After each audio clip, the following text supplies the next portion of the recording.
প্রিয় শিক্ষার্থী, আমি সেন্ট জেভিয়ার্স হাই স্কুলের পক্ষ থেকে তোমাদেরকে স্বাগত জানাচ্ছি। আমি মহিমন মণ্ডল। আজ তোমাদের কারিগরি শাখার নবম শ্রেণীর বিল্ডিং মেইনটেন্যান্স ট্রেডের ট্রেড অন পঞ্চম অধ্যায়ের যে ইট সম্পর্কে আলোচনা করব। বোর্ড নির্ধারিত সিলেবাসের যে সংক্ষিপ্ত সিলেবাসের যে অ্যাসাইনমেন্টটা তোমাদের করতে হবে, সে অ্যাসাইনমেন্ট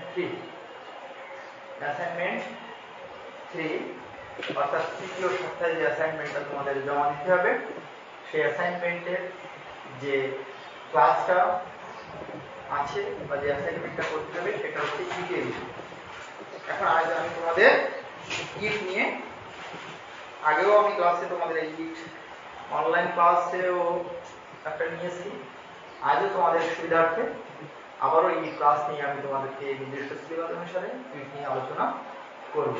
তো আমাদের যে অ্যাসাইনমেন্টে যে পঞ্চম অধ্যায় ইট শব্দটি অতি পরিচিত এবং সবার মুখে মুখে, মানে ইটটা কি জিনিস আমরা সবাই চিনি। রাস্তায় বেরোলে যাদের গ্রামে বা সাধারণ ইটের ছড়ি পিসের পাশ দিয়ে একটা ইট দেওয়া থাকে, আমাদের ঘর তৈরি করতে গেলে, যে কোনো ধরনের ইমারত সামগ্রী তৈরি করতে গেলে আমাদের ইটের ব্যবহারটা খুব প্রচলিত এবং ইট আমরা দেখতে পাই, আমরা সবাই চিনি।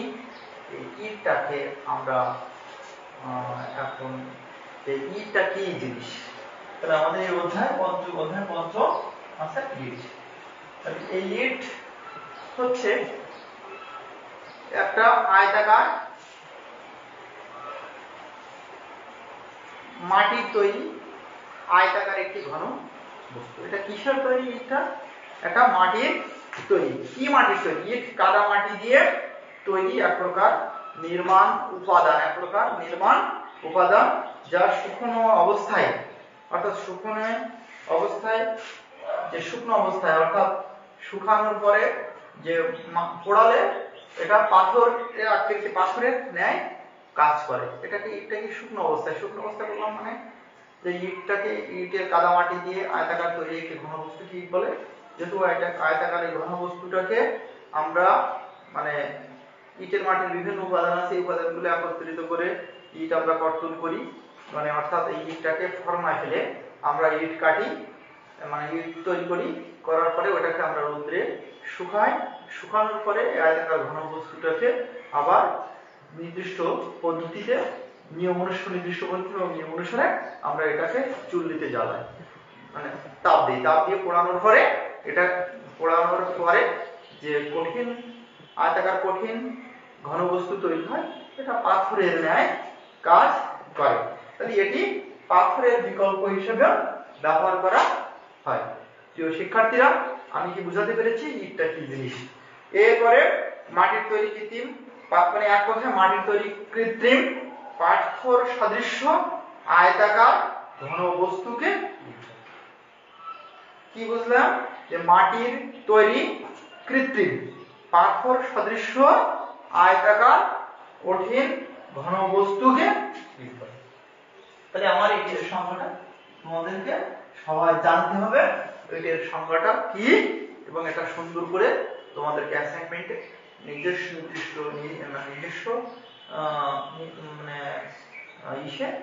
তোমাদেরকে যাদের মতো করে সুন্দর ভাষা ব্যবহার করে এটাকে লিখতে হবে। যাই হোক, ইটের নেক্সটে আছে ইটের মাটির উপাদানগুলো শতকরা হারে প্রকাশ করা। তাহলে ইটের মাটির উপাদান, ইটের মাটি, অনেকের প্রশ্ন, ইটের মাটিটা কি? মাটি তো মাটি, আমরা সবাই জানি যে যেখানে আমরা চলতেছি ফিরতেছি। এবার মাটি দিয়ে দেখবা তোমরা, এই মাটি সম্পর্কে ক্লাস 10-এ তোমাদের আরো আলোচনা আছে। 10 থেকে যে সয়েল মেকানিক্সে পড়বে, বা সয়েল মেকানিক্স বলে একটা সাবজেক্ট আছে ডিপ্লোমা ইঞ্জিনিয়ারিং এ, সেখানে বা এই ডিপার্টমেন্টাল এই সাবজেক্টের যে মৃত্তিকার উপরে যারা পড়ালেখা করবে আরো বিশদ জানতে পারবে। আমাদের যতটুকু প্রয়োজন প্রাথমিকভাবে সেটুকু। যে মাটিটা আমরা সবাই জানি, দেখো আমরা চলার পথে কিছু মাটি দেখলাম, সাদা মাটি, কিছু কিছু মাটি সাদা এঁটেল মাটি। যে এই সাদা মাটির যে মাটিটাগুলো মানসম্মত, এই মাটিটাগুলো সিরামিক, অর্থাৎ সিরামিক তৈরি করতে গেলে যে মাটিটা আমরা ব্যবহার করি, এই শ্বেত মৃত্তিকা হিসেবে ব্যবহার করে একটা খনি, মাটির খনি পাওয়া যায় উত্তর অঞ্চল। তো এখন আমাদের যে মাটিটা নর্মালি দেখো, কিছু কিছু মাটি আছে কাদা মাটি, পা দিলেই আমরা ডুবে যাই। কিছু কিছু মাটি আছে বেলে মাটি, বালিযুক্ত মাটি। কিছু কিছু মাটি আছে পচা নোংরা যুগ, এগুলো দিয়ে সবকিছু পচন প্রক্রিয়ার ফলেই কিন্তু মাটির সৃষ্টি করা হয়, উদ্ভিদ পচন প্রক্রিয়ার মাধ্যমে। যাই হোক, এখন এই মাটিটা যে আমরা ইট তৈরি করব, তাহলে এই মাটিটাই কি থাকবে, অর্থাৎ ইটের মাটি। প্রথমে তাহলে ইটের সংজ্ঞা, ইট হচ্ছে ইটের মাটির উপাদানগুলো শতকরা প্রকাশ করো। আমরা ইটের আদর্শ পরিমাপ এবং ইটের শ্রেণীবিভাগ এটাও আমরা তোমাদেরকে আলোচনা করব এবং এটাকে জানবো, আমরা জানবো হচ্ছে। তাহলে ইটের মাটির উপাদানগুলো শতকরা প্রকাশ করো। তাহলে ইটের মাটিতে কি কি লাগে, একটা জিনিস লাগে আমি তোমার বলি। শতকরা প্রকারগুলো হচ্ছে নিম্নরূপ। সে সময় হচ্ছে 1 নাম্বার, মনে করো জাস্ট আমার সিলিকা। আমরা সবাই সিলিকাটা কি আমরা জানি কিনা? সিলিকা এই ভাষাটা ব্যবহার করলে, ইঞ্জিনিয়ারিং ভাষাটা আমরা তোমাদের সাথে ব্যবহার করব, সে সময় তোমরা সিলিকাটা অনেকটাই চিনবে। এক কথা এটা হচ্ছে বালু বলো কেউ, আর বালি বলো, বালি। ক্লিয়ার? তাহলে সিলিকা মানে বালি। তাহলে এই মাটিটায় বালিযুক্ত মাটি থাকবে, সেখানে এই মাটির ভিতরে বালি থাকবে 55%। 2 নাম্বার আছে সিলিকার পরে থাকবে অ্যালুমিনা, মানে মাটির যে উপাদান, আঠালো উপাদান, ওই আঠালো অর্থাৎ ওইটাকে একটার সাথে একটা আটকে রাখবে, এইটার নাম হচ্ছে কি অ্যালুমিনা।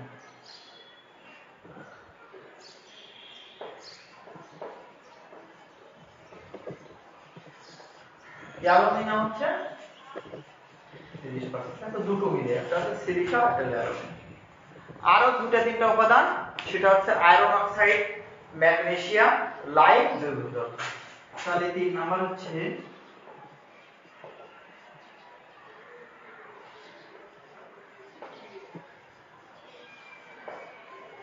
আয়রন অক্সাইড, ম্যাগনেসিয়াম,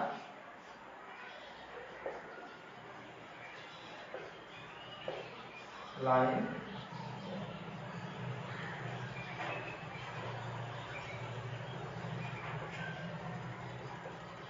জৈব পদার্থ। তাহলে আয়রন অক্সাইড, ম্যাগনেসিয়াম, লাইম, জৈব বর্গের জৈবটা জৈব পদার্থ। তাহলে আয়রন অক্সাইডটা কত পার্সেন্ট আমার সেটা জানতে হবে। আয়রন অক্সাইড হচ্ছে 8%, ম্যাগনেসিয়াম হচ্ছে 5%, লাইম 1%, শতকরা আর জৈব পদার্থ হচ্ছে 1%। এই সর্বমোট 100। প্রিয় বন্ধুরা, silica, alumina, iron oxide, magnesium, lime আর জৈব পদার্থ, এই উপাদানগুলো নিয়ে আমাদের ইটের মাটিটা হলো ইটের মাটির উপাদান। এই ইটের মাটির উপাদানটা আমরা সাধারণ ইটের মাটির উপাদানটাও যা সাধারণভাবে ইটামি, আর সিরামিক ইট তৈরি করতে গেলেও এই ইটের মাটির উপাদানগুলো একই। তাহলে সাধারণ মাটি ইটের মাটির যেটা উপাদান, সিরামিক ইটের মাটির উপাদানগুলো একই। সাথে সাথে সিরামিক ইট যেটা আমরা তৈরি করি, একটা লেভেল, সমতল, বিশেষ চুল্লিতে এগুলো তৈরি করা হয়, তাহলে সেক্ষেত্রেও মাটির উপাদানগুলো একই। ক্লিয়ার প্রিয় বন্ধুরা? তাহলে আমরা ইটের মাটির উপাদানগুলো শতকরা হারে প্রকাশ করে এটা অ্যাসাইনমেন্টে আসতে হবে।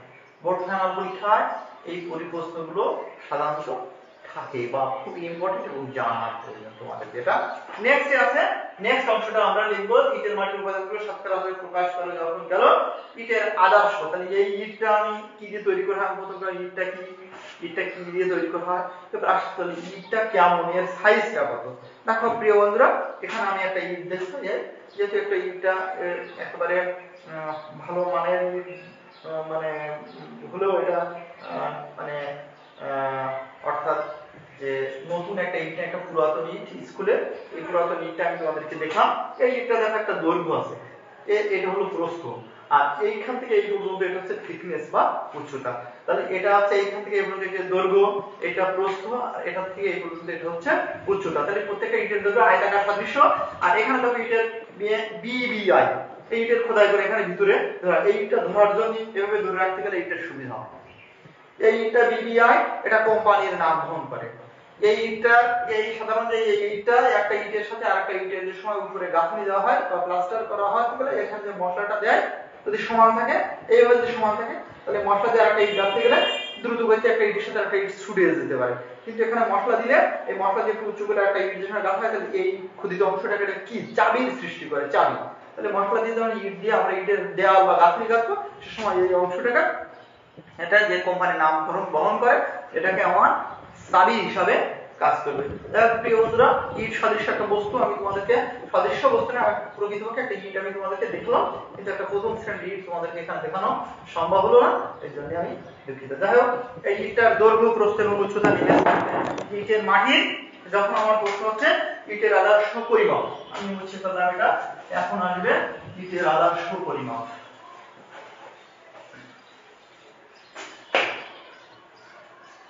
ইটের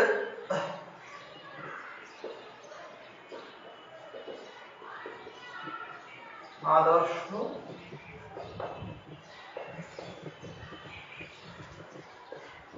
পরিমাপ, ইটের আদর্শ পরিমাপ। তাহলে ইটের আদর্শ পরিমাপের ভিতরে আমার কি আছে, যে ইটের একটা ইটটা কেমন আমি তোমাদেরকে দেখলাম, তারপর একটা গ্রাফ উঠে আমি তোমাদেরকে একটা ইটের চিত্র আঁকলাম। তাহলে এর পরিমাপটা এরকম, এটা হলো দৈর্ঘ্য, এটা প্রস্থ, এটা উচ্চতা। তাহলে একটা ইটের উচ্চতা মানে যদি আমি কিভাবে বলবো, যদি ইঞ্চিতে সাধারণভাবে তোমরা আমি ইঞ্চির মাপটা আমি তোমাদেরকে একটু বলে দিচ্ছি, তোমরা সচরাচর মিস্ত্রিরা তোমাদেরকে বলে যে একটা ইটের দৈর্ঘ্য বাই ইঞ্চি, ফুটের মাপ, ব্রিটিশ পদ্ধতির যে মাপটা আছে, ইঞ্চিটা হচ্ছে 9.5 ইঞ্চি, 4.5 ইঞ্চি, 4.1 4.5 আর 2.3 4.3 ইঞ্চি। অর্থাৎ এখন যদি আমি ইটের পরিমাপটাকে আমি তোমাদেরকে লিখলাম, এটাকে যদি আমি এখন সেন্টিমিটারে, অর্থাৎ এটা হচ্ছে ইঞ্চি, তখন এভাবে দিলাম, এই ইঞ্চিটাকে এরকম আসতে পারে যে দৈর্ঘ্য প্রস্থ 9.5 ইঞ্চি, 4.5 ইঞ্চি ইনটু 2.75 ইঞ্চি, এটা দৈর্ঘ্য ইটের পরিমাপ।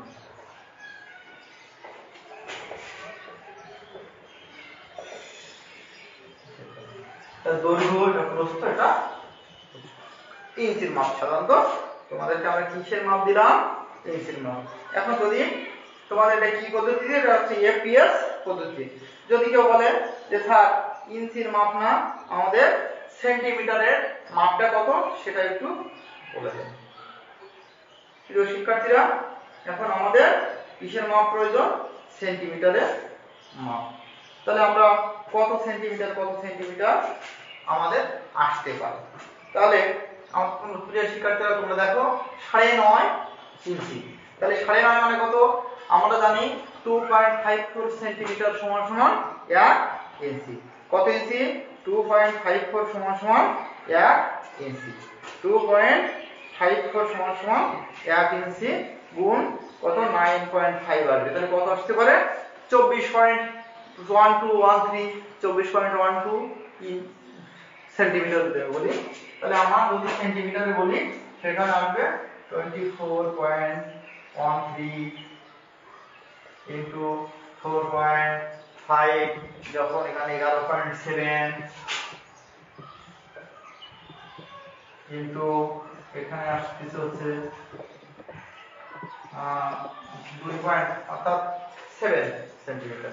প্রত্যেককে কিন্তু এটাকে আমরা এত সেন্টিমিটার, 11.7 সেন্টিমিটার ইনটু 7 2.7 সেন্টিমিটার। তাহলে কি আসলো, 4.5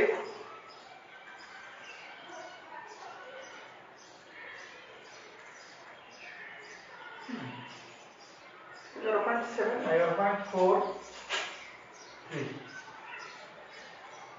11.43 সেন্টিমিটার, 7 সেন্টিমিটার।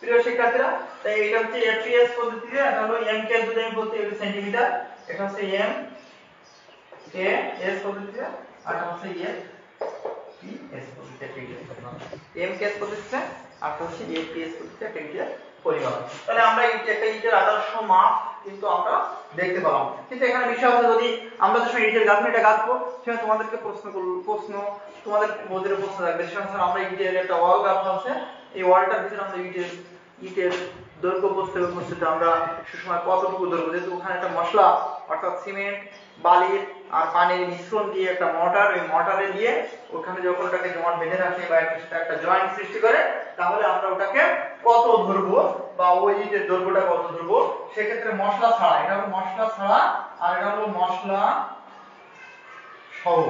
মশলা সহ সুষমায় দৈর্ঘ্য প্রস্থ উচ্চতা আসবে 10 ইঞ্চি 5 ইঞ্চি ইনটু 3 ইঞ্চি, 10 ইঞ্চি 5 ইঞ্চি। আর এমকেএস পজিশন সেন্টিমিটার করলি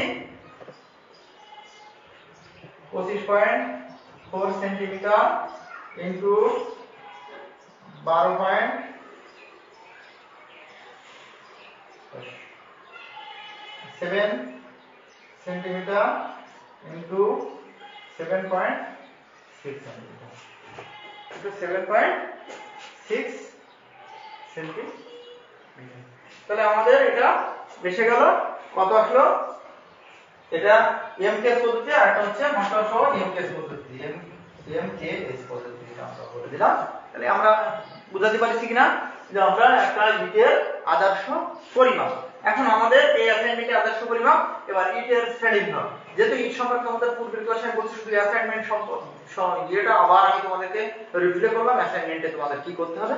তাহলে আমার তিনটে বিষয়, অবশ্য একটা ইটের সংজ্ঞা, একটা ইটের মাটির উপাদান সূত্র আমি প্রকাশ করো, একটি ইটের আদর্শ পরিমাপ, আর নেক্সটে আরেকটা আছে ইটের শ্রেণীবিভাগ করা। আমি এখন দেখাবো তোমাদের ইটের শ্রেণীবিভাগ, ইটটা কত প্রকারের হতে পারে, কোন কোন শ্রেণীর ইট, শ্রেণীবিভাগ ইটের কোন কি প্রকৃতির ইট, তাহলে এটা হলো ইটের শ্রেণীবিভাগ। ইটের শ্রেণীবিভাগ আমরা সাধারণত বলি প্রথম শ্রেণীর ইট, আমরা সাধারণত বলি দ্বিতীয় শ্রেণীর ইট, আমরা সাধারণত বলি তৃতীয় শ্রেণীর ইট, আমরা একটা বলি কে পিক ইট বা ঝামা ইট, আর চতুর্থ শ্রেণীর ইটটাকে না বলে আমরা বলি সেটাকে পিক বা ঝামা ইট। তাহলে ইটের শ্রেণীবিভাগ, তাহলে ইটকে সাধারণত বলতে পাবলিক ওয়ার্কার্স ডিপার্টমেন্টের মতানুসারে ইটের শ্রেণীবিভাগ, অর্থাৎ ইটকে 4 ভাগে ভাগ করা হয়েছে। কয় প্রকার? 4 প্রকার। ইট কয় প্রকার? 4 প্রকার। একটা হচ্ছে ওয়ার্কার্সরা যে কাজ করি আমরা সাধারণত, সে বলছে পাবলিক ওয়ার্কস ডিপার্টমেন্টের, পাবলিক ওয়ার্কস ডিপার্টমেন্টস অর্থাৎ পিডব্লিউডি, পিডব্লিউডি এর পাবলিক ওয়ার্কস ডিপার্টমেন্টের মতানুসারে ইটের শ্রেণীবিভাগ, ইটকে সাধারণত 4 ভাগে ভাগ করা হয়েছে। একটা হলো প্রথম শ্রেণীর ইট,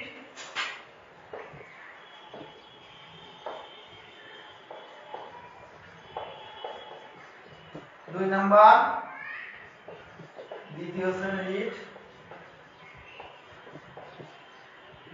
তৃতীয় শ্রেণীর ইট,